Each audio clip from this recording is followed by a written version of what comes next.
मुख्यमंत्री योगी आदित्यनाथ नई दिल्ली पहुंचे। उन्होंने पीएम आवास पर प्रधानमंत्री नरेंद्र मोदी से मुलाकात की। उनके साथ शहरी विकास मंत्री ए.के. शर्मा भी थे। इसके अलावा अयोध्या के कमिश्नर गौरव दयाल और डीएम नीतीश कुमार भी वहां पर मौजूद रहे। सीएम योगी ने प्रधानमंत्री से राम मंदिर में रामलला के प्राण प्रतिष्ठा कार्यक्रम समेत कई अन्य मुद्दों पर चर्चा की। पीएम मोदी ने अयोध्या में कितनी जमीन सरकार के पास उपलब्ध है, इसकी जानकारी ली। उन्होंने अयोध्या में पब्लिक इंफ्रास्ट्रक्चर को बढ़ाने पर जोर दिया। पार्किंग और लोगों के रुकने से लेकर तमाम सुविधाओं के विकसित करने की बात कही। करीब 2 घंटे तक चली बैठक में अयोध्या में मंदिर संग्रहालय बनाने का निर्णय लिया गया। अमेरिका राष्ट्रपति जो बाइडेन G20 शिखर सम्मेलन से 2 दिन पहले ही भारत के लिए यात्रा शुरू करेंगे। शिखर सम्मेलन से पहले वह प्रधानमंत्री नरेंद्र मोदी के साथ द्विपक्षीय बैठक करेंगे। यह जानकारी व्हाइट हाउस ने दी। बाइडेन 7 सितंबर को नई दिल्ली की यात्रा करेंगे। अमेरिका के राष्ट्रीय सुरक्षा सलाहकार जैक सुलिवन ने बताया, हमारा ध्यान विकासशील देशों के लिए काम करना, जलवायु से लेकर टेक्नोलॉजी तक अमेरिका लोगों के लिए प्रमुख प्राथमिकता पर प्रगति करना और एक ऐसे मंच पर रूप में G20 के प्रति अपनी प्रतिबद्धता दिखाना होगा जो वास्तव में वैसे ही कर सकता है। जैसा मैंने पहले कहा था, जैक सुलिवन ने कहा, प्रधानमंत्री मोदी के नेतृत्व और भारत की अध्यक्षता के लिए धन्यवाद। हमें उम्मीद है कि हम उन सभी चीजों को करने में सक्षम होंगे। Thursday, the President will travel to New Delhi, India to attend the G20 Leaders Summit. On Friday, President Biden will participate in a bilateral meeting with Prime Minister Modi of the Republic of India. And on Saturday and Sunday, the President will participate in the official sessions of the G20 Summit. As the President heads to the G20, he's committed to working with emerging market partners to deliver big things together. That's what we believe the world will see in New Delhi this weekend. The United States' commitment to the G20 hasn't wavered, and we hope this G20 summit will show that the world's major economies can work together even in challenging times. So as we head into New Delhi, our focus is going to be on delivering for developing countries, making progress on key priorities for the American people, from climate to technology, and showing our commitment to the G20 as a forum that can actually, as I said before, deliver. And thanks to the leadership of Prime Minister Modi and India's presidency, we hope we'll be able to do all of those things. Do you see the tension between India and China affecting cooperation? Nigeria के राष्ट्रपति बोला Ahmad टिनूबी G20 शिखर सम्मेलन में भाग लेने के लिए मंगलवार शाम दिल्ली पहुंचे, जो 9 से 10 सितंबर को राष्ट्रीय राजधानी में होने वाला है। टिनूबी इस बहुपक्षीय कार्यक्रम में आने वाले पहले विदेशी गणमान्य व्यक्ति है। विदेश मंत्रालय के प्रवक्ता अरिंदम बागाची ने कहा, G20 शिखर सम्मेलन के लिए आगमन शुरू। नाइजीरिया के राष्ट्रपति बोला अहमद टिनूबी शिखर सम्मेलन के लिए नई दिल्ली पहुंचने वाले प्रतिनिधिमंडल के पहले प्रमुख हैं। स्वास्थ्य राज्य मंत्री SP सिंह बघेल ने यहां IGI हवाई अड्डे पर नाइजीरियाई राष्ट्रपति का स्वागत किया। नाइजीरिया G20 शिखर सम्मेलन के लिए आमंत्रित देश है। आधिकारिक सूत्रों ने कहा कि टिनूबी की यात्रा के दौरान भारत और नाइजीरिया के बीच उच्च स्तरीय विचार विमर्श होने की उम्मीद है।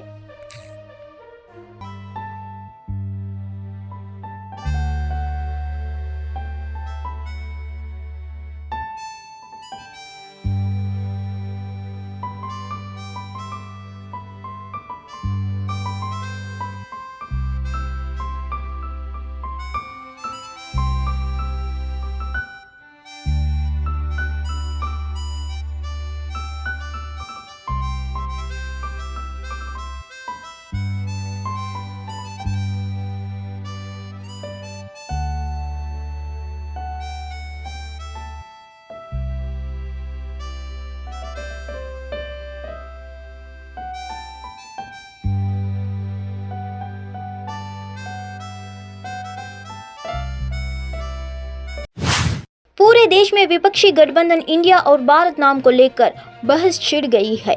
सोशल मीडिया पर भी इसको लेकर जमकर चर्चा हो रही है, जहां लोग इंडिया और भारत नाम पर अपना तर्क दे रहे हैं। इस बीच छत्तीसगढ़ के मुख्यमंत्री भूपेश बघेल ने विपक्षी गठबंधन इंडिया को लेकर उठाए जा रहे सवाल पर प्रतिक्रिया व्यक्त की है। उन्होंने बीजेपी पर निशाना साधते हुए कहा कि जब कोई भारत नाम से संगठन बनाएगा तो क्या वो भी बदल दिया जाएगा। कल अगर भारत के नाम पर गठबंधन बनता है तो क्या वे मोदी जी उस नाम को भी बदल देंगे? अभी तो ये स्थिति है, अभी राष्ट्रपति के द्वारा निमंत्रण पत्र मिला है, तो प्रेसिडेंट ऑफ इंडिया की तरफ से निमंत्रण पत्र आता था, तो प्रेसिडेंट ऑफ भारत की तरफ से आया, मतलब इंडिया शब्द से इतनी तकलीफ संविधान में ही लिखा है, वहां से शुरुआत होती है। इस देश को भारत भी कहा जाता है, भारतवर्ष भी कहा जाता है, और हमारे देश के नाम की चर्चा राजनीतिक गलियारों से होती हुई बॉलीवुड तक पहुंच गई है। अमिताभ बच्चन के बाद अभिनेता जैकी श्रॉफ ने इंडिया की जगह भारत इस्तेमाल करने को लेकर चल रहे विवाद पर प्रतिक्रिया दी है। मीडिया से बातचीत के दौरान एक्टर ने कहा, पहले हमारे देश को भारत कहा जाता था, मेरा नाम जैकी है, कुछ मुझे जैकी कहते हैं और कुछ मुझे जाकी कहते हैं।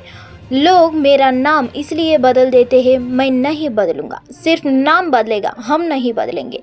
आप लोग देश का नाम बदलते रहते हैं, लेकिन यह मत भूलिए कि आप भारतीय हैं। जय भारती। अगर आपको भारत को भारत बोलना है तो कोई बुरी बात तो नहीं है, भारत ही बोल रहे हैं भारत को ना। हम कैसे बदलेंगे? नाम बदलेंगे? हम थोड़ी बदलेंगे। नाम आप लोग बदलते रहो, मगर आप हिंदुस्तानी है वो भूलो मत। इंडिया का नाम रिमाइंड करके भारत किया जा रहा है। देखो, जो भी है हमारे, जो आप देश का आपका नाम भारत, आपका क्या नाम था दुनिया पहले सबसे क्या नाम था अपना? भारत बोलते थे। जय भारती, बराबर यही था ना गाना। करो, अगर आपको भारत को भारत बोलना है तो कोई बुरी बात तो नहीं है, भारत ही बोल रहे हैं भारत को ना। लेकिन कुछ विपक्षी पार्टी ऐतराज कोई है, चलो इंडिया है तो इंडिया है, भारत है तो भारत। मेरा नाम जैकी है, मुझे कोई जॉकी बोलता है, कोई जेकी बोलता है, मेरे नाम को इतना तोड़। जैसे जैसे G20 शिखर सम्मेलन हर गुजरते दिन के साथ करीब आ रहा है, राष्ट्रीय राजधानी को इस आयोजन की मेजबानी के लिए खूबसूरती से सजाया गया है। भारत 9 से लेकर 10 सितंबर तक नई दिल्ली में होने वाली G20 शिखर सम्मेलन की मेजबानी के लिए पूरी तरह तैयार है। G20 शिखर सम्मेलन में भाग लेने के लिए विश्व नेता नई दिल्ली पहुंचेंगे।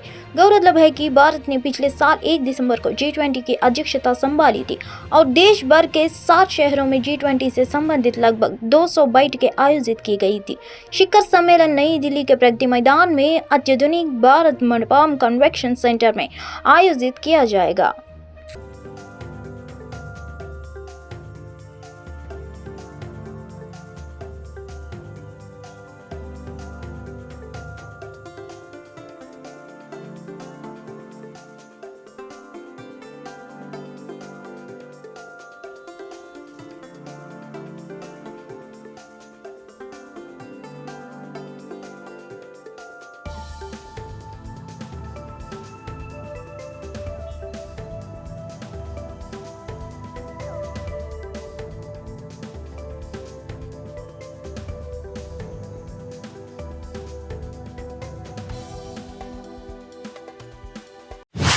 राष्ट्रपति भवन द्वारा 9 सितंबर को भारत के बजाय भारत के राष्ट्रपति के नाम पर G20 रात्रि भोज का निमंत्रण भेजे जाने के बाद भारतीय हॉकी गोलकीपर PR श्रीजेश ने प्रतिक्रिया व्यक्त की और कहा कि यह होने जा रहा है थोड़ा अजीब है, क्योंकि वह भारत की जगह इंडिया कहने का आदी है।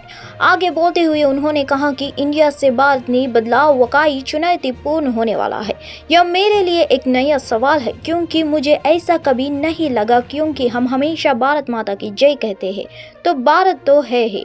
अब आप इंडिया की जगह भारत लिख रहे हैं। मुझे लगता है कि मेरे लिए यह थोड़ा अजीब होगा, क्योंकि आप इस शब्द के आदी हैं।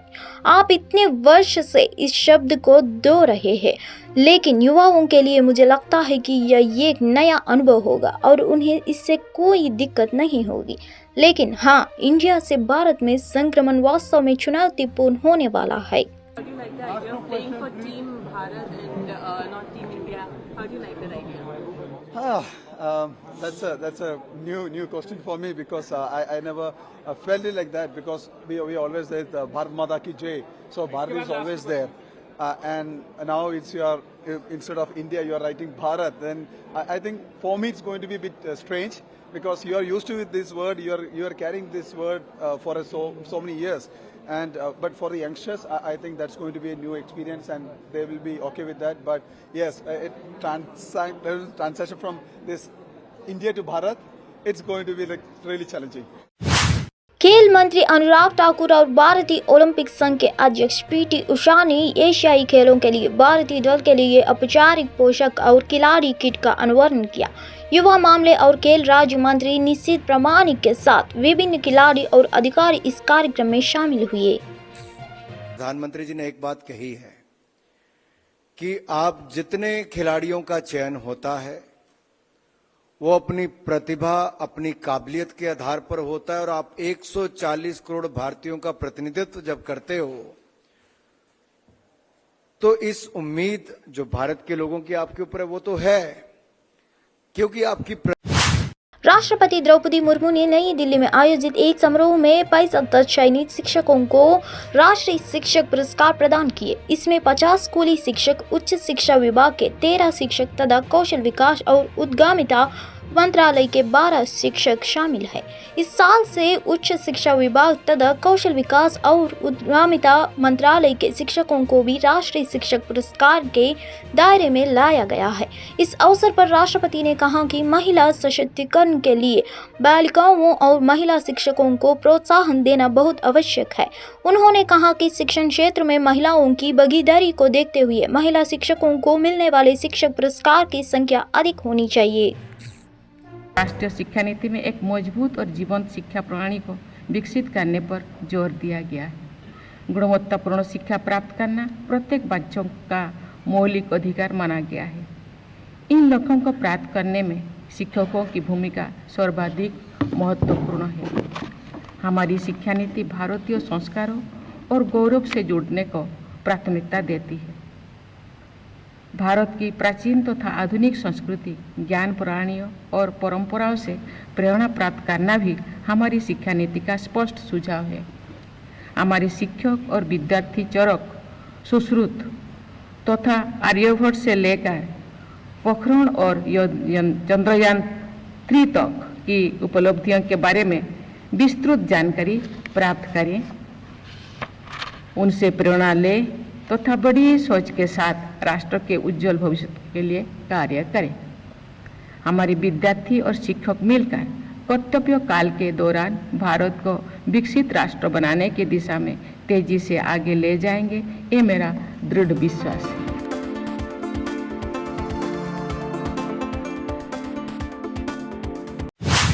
कांग्रेस प्रमुख मल्लिकार्जुन खड़गे ने आवास पर इंडिया गठबंधन की बैठक के बाद कांग्रेस सांसद गौरव गोगोई ने भाजपा से पूछा कि संसद का यह विशेष सत्र क्यों बुलाया गया है।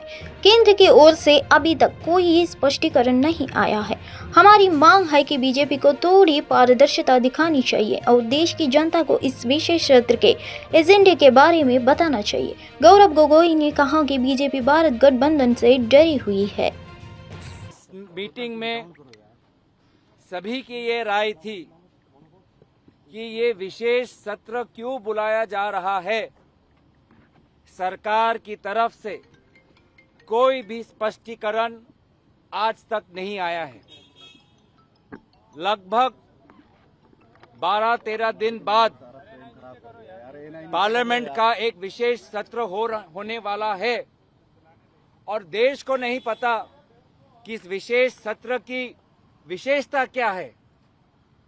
तो हमारी मांग ये है कि भाजपा पारदर्शिता दिखाएं और देश को अवगत कराएं कि इस विशेष सत्र का विशेष एजेंडा क्या है और हमारी तरफ से इंडिया